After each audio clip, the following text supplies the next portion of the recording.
Nagharap ang mga opisyal ng Iran at Pakistan para pagpulungan ang pagbubukas ng Strait of Hormuz. Sinisikap ng mga kinatawan na makumbinsi rin ang Estados Unidos na muling makipag-usap sa Tehran.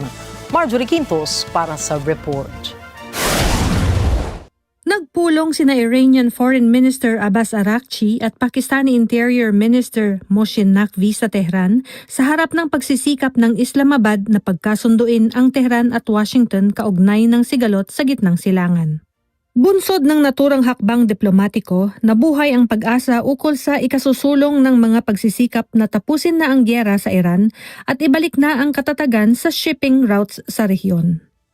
Gayunman, bunsod ng panibagong pag-atake sa mga barko sa Gulf of Oman at Red Sea, nananatili ang mga hadlang sa ikakasulong ng anumang kasunduan.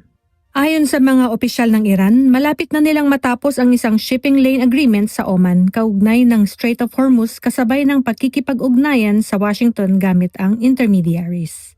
Marjorie Quintos, Net25 Americas para sa Mata ng Agila International, Trusted, Connected, On Point.